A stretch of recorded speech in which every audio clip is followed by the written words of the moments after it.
tiger, iconic symbol of the wild, and an apex predator that we fear and admire.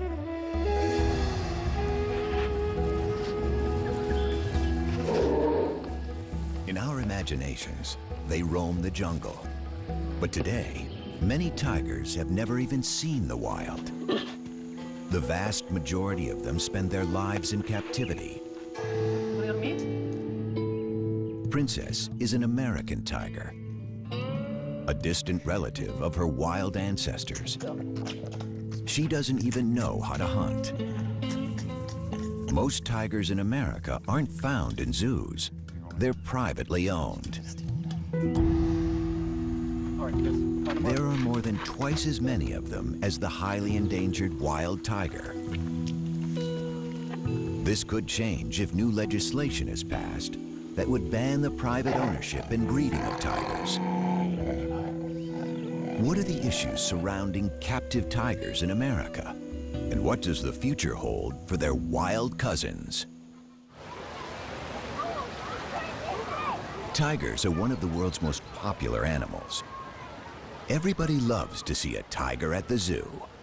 Even the scientists who work around them are impressed by their majesty. Ron Tilson is the senior conservation advisor at the Minnesota Zoo and a renowned expert on tigers. He spent many years tracking and studying them in the jungles of Asia. My heart beats faster every time I see one. Yeah, there is, it's because everything, they represent everything. They are the icon of Asian wilderness. They are the most powerful cat, the largest cat. They are, in my opinion, one of the most attractive cats. But it's also the fact that essentially we have evolved as a species with the tiger, and the tiger is one of the only animals on Earth that preys and eats people. And when a tiger looks at a human being, I think the tiger sees us for exactly what we are. We are nothing more than a piece of meat.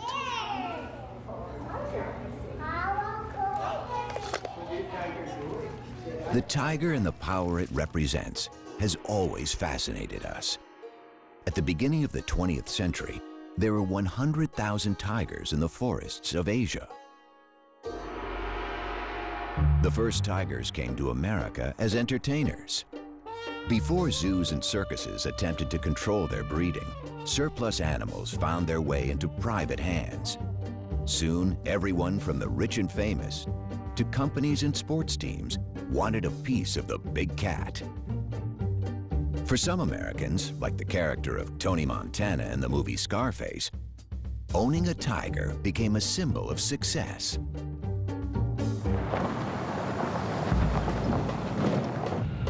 Martin Dins is a celebrity veterinarian and was one of the first to specialize in exotic animals. His talent and reputation led him to work for A-list stars like Michael Jackson and the magicians Siegfried and Roy.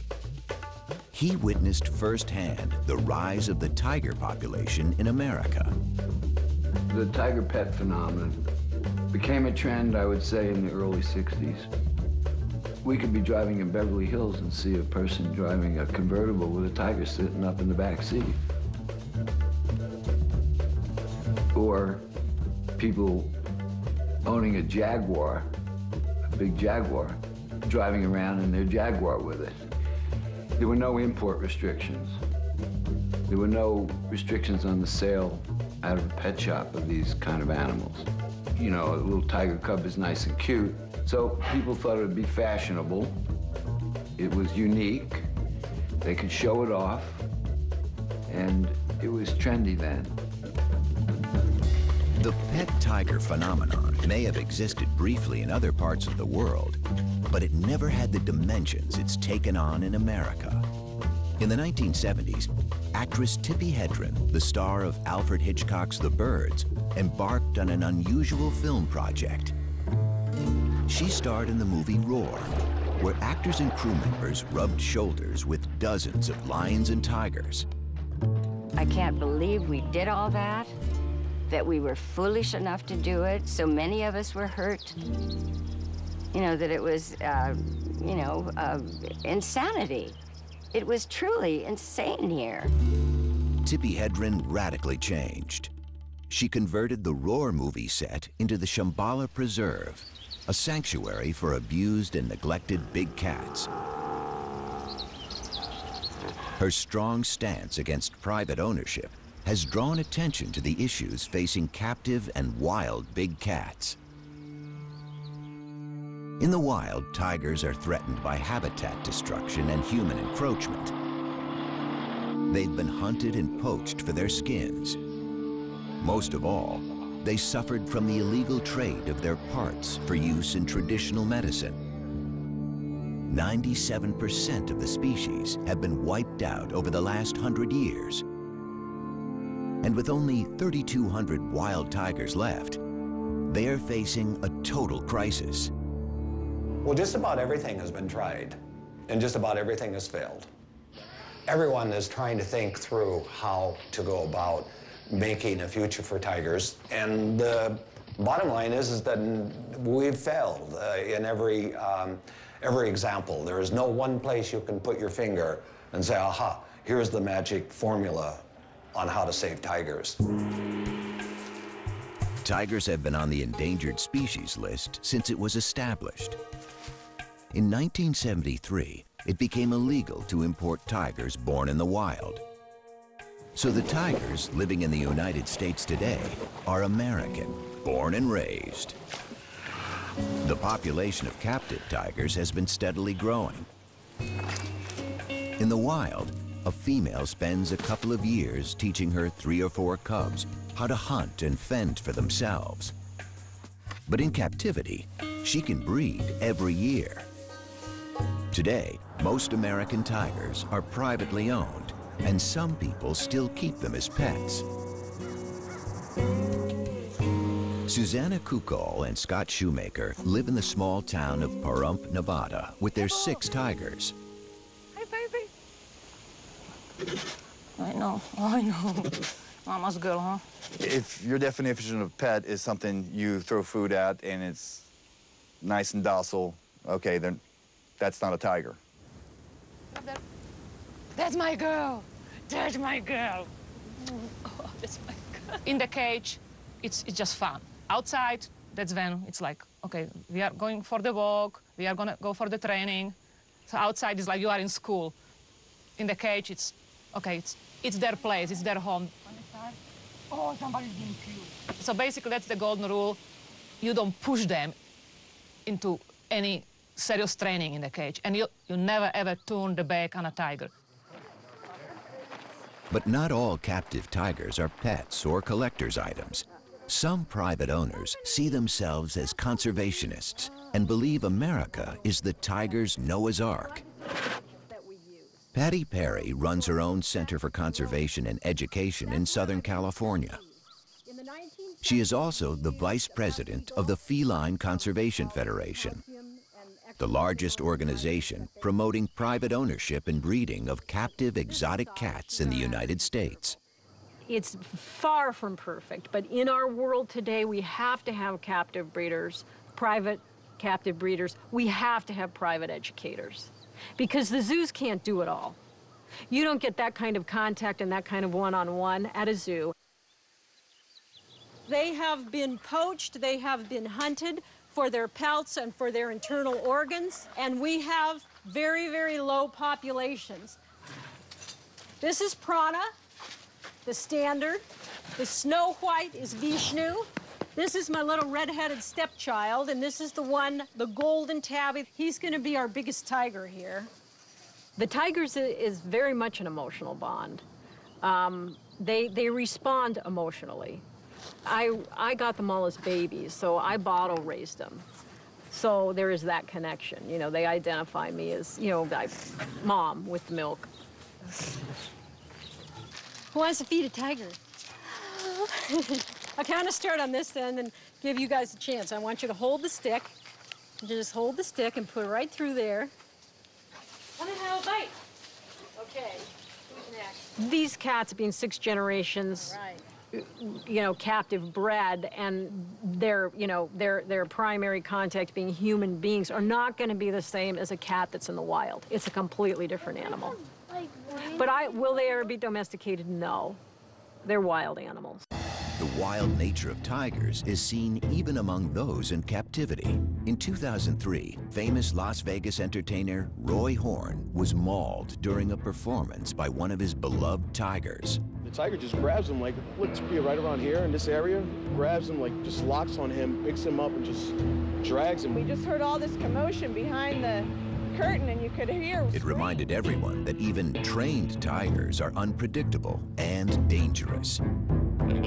For 40 years, those guys did 2 to 3 shows a day. In the beginning, 7 days a week. That's a lot of exposure to a tiger. If you fall down in front of one of these big cats, and especially with tigers, they're gonna carry you off, regardless of what your relationship is with them. He's got a thing for me, Patty. I know, he does. In my career as a zoological veterinarian, I've worked the gamut of facilities and owners that have tigers. There's the zoos, there's the circuses, there's the private collectors. And years ago, there were a lot more of the illicit owners of these animals. But I've worked for all of them, and I don't discriminate. I have done the best I can to discourage breeding by unqualified individuals. But I took an oath, and is it my business to say, no, I'm not going to treat this tiger because you own it privately? That's on the other side of medicine for me. Lisa Ann Takansnick is an attorney in Washington, D.C. Her organization, the Wildcat Conservation Legal Aid Society, is trying to determine the exact number of privately owned tigers. Hey, I'm calling to follow up with you on the tiger research. You were going to finalize some of the numbers for which state are you still working on? What are we looking at? Alabama? The actual number of tigers in the United States is still a matter of speculation. But the enforcement of laws already in place is problematic. Legislation varies from state to state. At the federal level, the Department of Agriculture and the Department of Interior both enforce different laws affecting tigers. There is no single government body responsible for tiger welfare. Well, we don't really know how many tigers are held captive in the United States. It's a very good question because estimates tend to go all over. Some say there's 5,000 cats in captivity, tigers. Some say there's up to 10. The problem with the numbering system is that the 2 federal agencies that are there to enforce our Endangered Species Act and the Animal Welfare Act don't know how many tigers are out there, which is very troubling because we need to get a handle on the number of cats.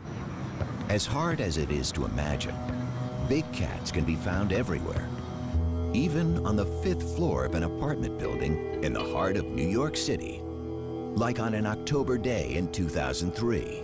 This police video shows Ming, a full-grown 325-pound tiger, left home alone by its owner in Unit 5E of a Harlem apartment building. If the number and the location of big cats is a source for concern, a larger concern might just be the irresponsible owners.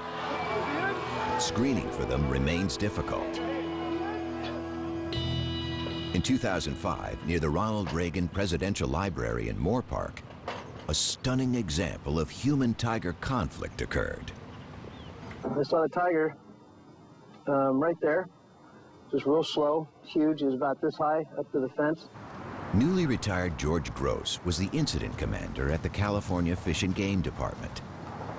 For more than 3 weeks, he chased a tiger on the loose in a residential area.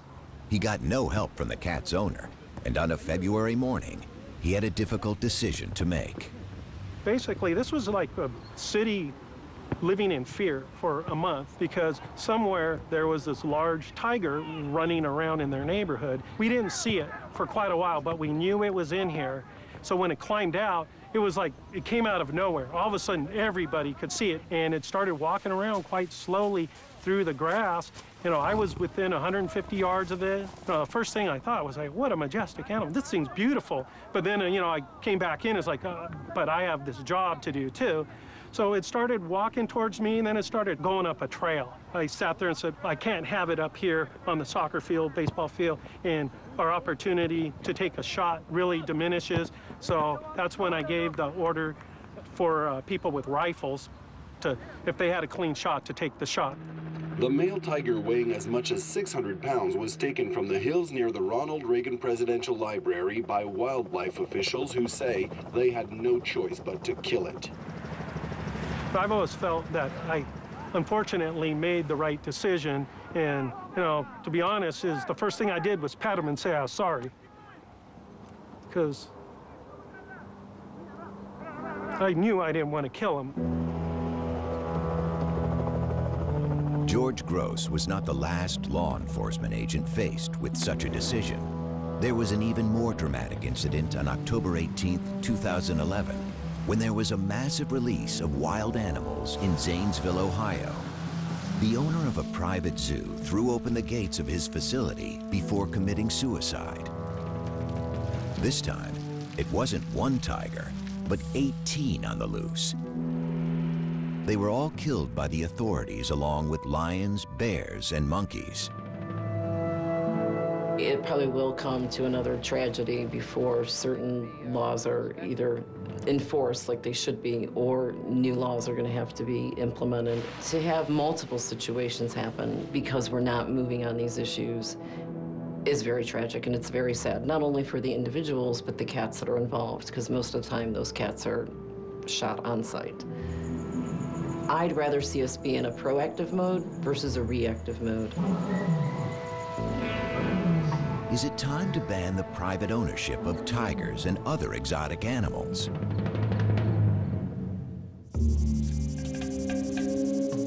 "26 states banned the private ownership of tigers, but in many states, it's still legal to own and breed them if you have a permit. Stories of tiger cubs sold at swap meets or on the internet are galvanizing the movement to ban private ownership of big cats. And in Washington, a political and legal battle is underway. People can't believe that these animals are still being born to be sold as pets. And you can get them for any amount of money if you're foolish enough to pay. And when you see those little cubs, they're cute. But by the time they're 7 months old, they are tearing up your house and taking a pretty good chunk out of you, because they don't have a 400-pound mom to say, knock it off, nor do they have any siblings with whom to play. So you become the sibling, and they're tough. You're dealing with an apex predator. They are top of the food chain, one of 4 of the most dangerous animals in the world. And yet our government says that's okay, and they will even give a permit to have these apex killers in somebody's backyard. It's very wrong. Tippi Hedren decided that something needed to be done and contacted her congressman. She successfully proposed a new law to prevent taking big cats across state lines, but this was just the beginning. So I took a bill to Washington in 2003. It was simply to stop these animals moving from one state to another. And it took 2 years. It was called, titled the Captive Wildlife Safety Act. It was sort of a precursor to the bill that I am ultimately, my goal is to have a bill that will stop the breeding of all of these animals to be sold as a pet or for financial gain. Tippi Hedren isn't alone in her quest to end the private ownership and breeding of tigers. Conservation organizations fear that the captive population of American tigers could contribute to the lucrative global trade in tiger parts for traditional medicines. For now, tiger farms in China and poaching are the main source of parts. To have a state law, and we have 50 states, banning breeding of tigers in captivity would be too problematic. And it's easier to make it a federal regulation. Then we don't have 50 different laws that could have as many different exemptions, so it's easier to do it at the federal level. The private ban is really focused on going after the individuals or these backyard breeders that are sort of out of the radar. Many private owners who have all their permits believe they have every right to keep tigers. Well, the possibility of a federal ban would be a nightmare. There are more and more and more restrictions all the time. All the time. More and more regulations and more restrictions. You have to, again, you have to be organized. You have to have lobbyists. You have to present your side of it to the right people. It's a political thing. It's a money thing. The organizations pushing for the ban are also concerned about tiger welfare. Even federal agencies have set very low standards of care. A 3-by-3 meter cage is the minimum requirement. Tammy Tees manages the Wildcat Sanctuary in Minnesota. She has heard countless stories of abused animals and careless owners. Most of the animals, including the tigers at the sanctuary, come from people who think a tiger would make a good pet. We hear all the stories. It got aggressive. It turned on me. I can't find vet care. I lost my homeowner's insurance. You know, I didn't know it'd get this big. I didn't know it'd eat this much. And we tell people a wild animal is not a pet, and it never should be kept as one. Titan behind me, that tiger was illegally owned and should have been seized under the state law. Had he been seized prior to that, his owner would still be alive today. Stopping people from acquiring and breeding tigers motivates animal rights defenders and conservationists, but private breeders defend their practice by saying that if tigers were to go extinct in the wild, it would be better to have captive tigers than none at all. This view is highly controversial. My question is, if you ban these animals, we can no longer keep and breed them, so they will be extinct in captivity. Now they go extinct in the wild. What have you accomplished? You killed the species.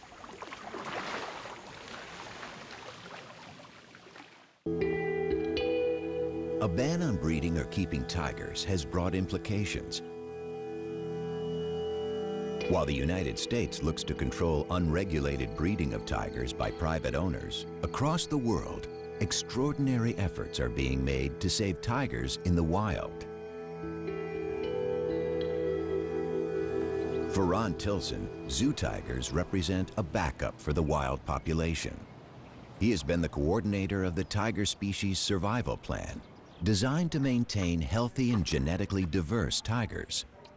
In the zoo world, we try and have what we call a hands-off management. That means let's not touch tigers, let's not play with tigers, let's consider them really quite dangerous. For the longest time, I refused to even call a tiger by a name. I'm not particularly fond of house names. To me, they're numbers.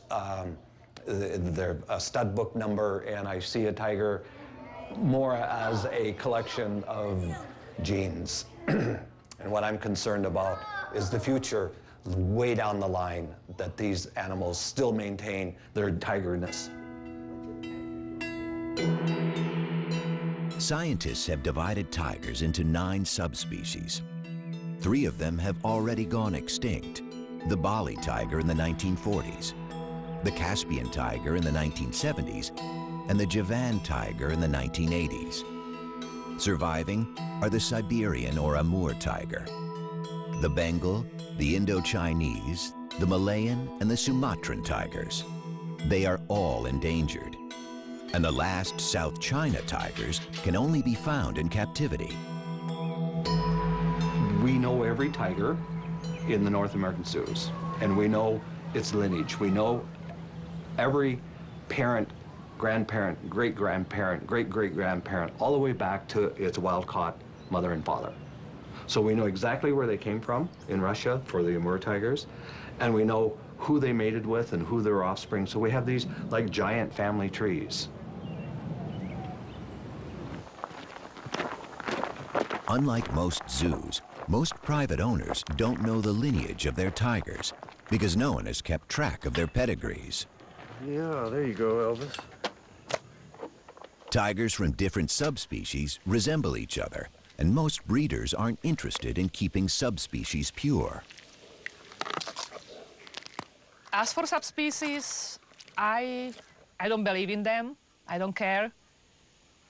And some of them might have more Bengal blood in them because some of them don't actually grow the big, thick fur in winter. Some of them do, so I know they have a lot of Siberian blood with them.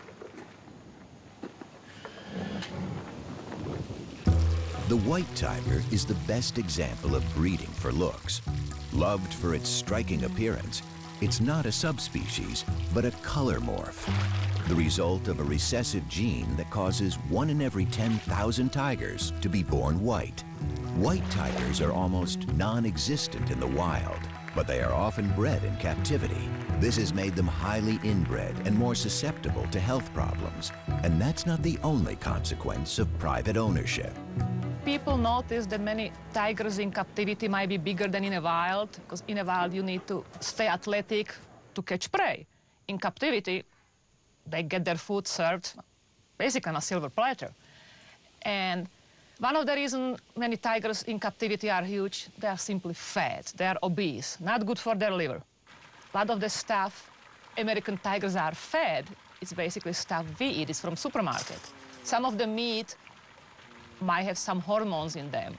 The other theory is some breeders might selectively breed for bigger size because it looks impressive on display. Huge tiger, it looks more impressive than small tiger. Might be simply because they just don't exercise as much as the ones in the wild, because any cat, even in the wild, if they don't have to move, they don't move, they sleep. The scientific community has labeled these tigers as generic. They look like tigers, but are they really?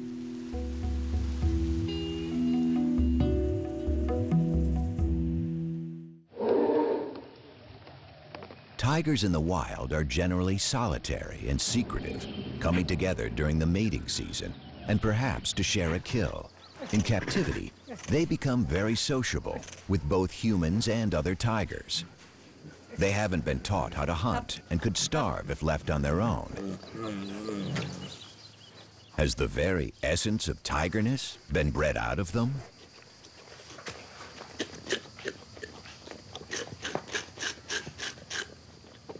What we do know about subspecies, legitimate subspecies, is that we know what their genetic makeup is according to molecular biology.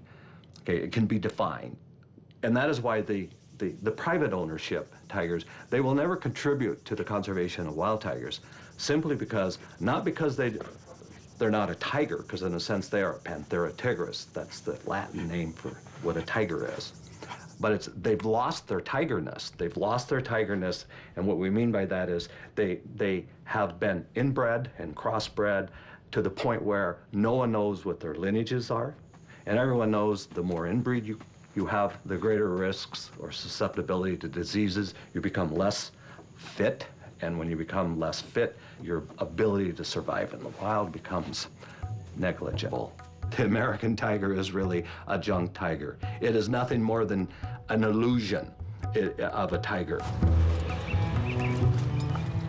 In 2005, Ron Tilson and Tammy Tees worked together to stop the breeding of tigers in Minnesota. They're concerned about the conditions in which private tigers are kept. Sabrina is supposed to be a Sumatran Bengal mix, and she's our worst abuse case we've seen. She charged the fence nonstop. Mm-hmm. Yeah. But she does have, from this up around the face and that sort of this Sumatran look to her with the really black stripe. And she's got a lot longer. They'd welcome a federal ban on breeding and ownership if it were to pass tomorrow. I wouldn't want to see these animals abused. You can't do that. That I would lose sleep over. But I would certainly like to see them all neutered, and I would like to see them well taken care of until they die. Would that bother me? No, that would put me to sleep really well.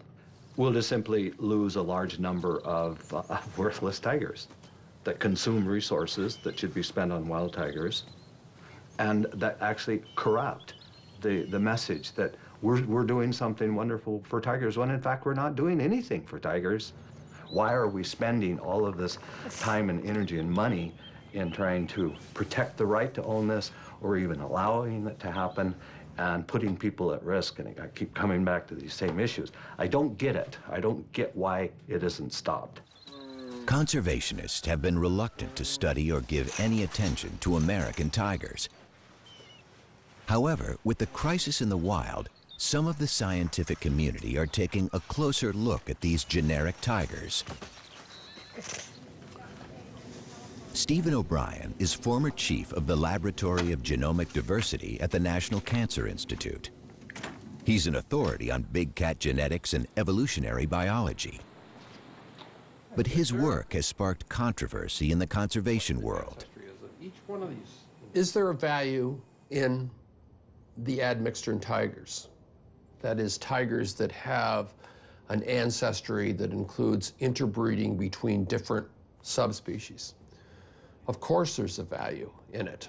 It's still a tiger. Most of the tigers in captivity are considered by my friends and colleagues to be junk because they're hybrids between different subspecies. And many of them are, but I wasn't sure how many. Stephen O'Brien's team has recently designed a method to determine the genetic makeup of big cats. So we used this DNA fingerprint technology that was developed to identify the difference between subspecies of tigers. And I said, if you take one of these tigers that we don't know, is it really a hybrid? Well, what we found was that many of them are indeed pure subspecies. They were either Bengal, or they were Amur, or they were Sumatran, or one of the living subspecies. I think the captive population should not be discounted. Good. Nice. The reassessment of these generic tigers has led to another exciting discovery. Not only are some of them purebred subspecies, they also have a rich genetic diversity, as rich as in the wild population. Since their ancestors were taken from the wild when tigers were thriving, some captive tigers have retained many characteristics, perhaps now lost in wild tigers.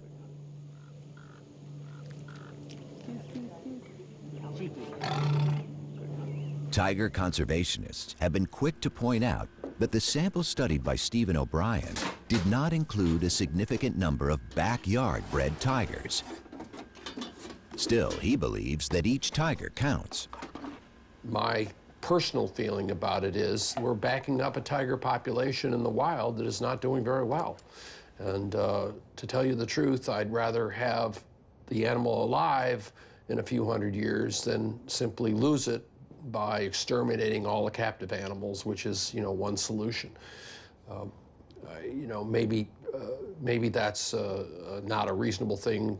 I realize not everybody agrees with that, but I really think that, when evolution creates a species as magnificent as the tiger, it only does it once, and if you lose it, it's not going to come back. It seems that some captive tigers could play a role in the survival of the species. But what about privately owned American tigers? Will they be around long enough to be part of the solution?